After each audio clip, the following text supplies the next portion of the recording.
మన గత చరిత్రను, ఆలయాల గత వైభవాన్ని మీ ముందుకు తీసుకువచ్చే ఓరుగల్లు అందాలు ఛానల్కు స్వాగతం.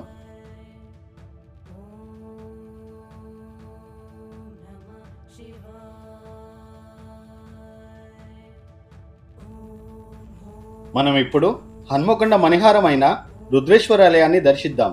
దీనినే వేస్తంబల గుడి కూడా అంటారు.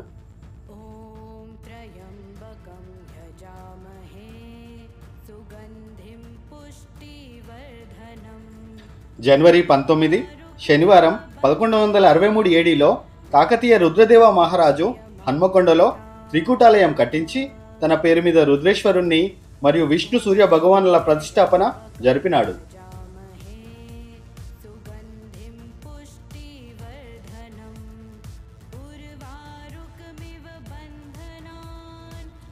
ఈ త్రికూటాలయంలో 3 గర్భగుడులు, ఒక కళ్యాణ మండపం, నడుమ నందితో శోభాయమానంగా ఉంటుంది.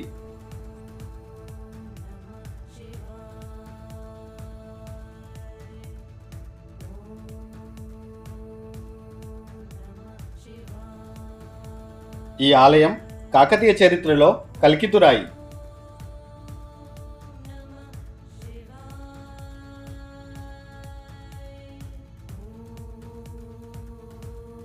ఎవరైనా ఈ ఆలయ శిల్పకళా వైభవం కల్లారా చూసి ఆనాటి కాకతీయ రాజుల దార్శనికతను స్మరించాల్సిందే.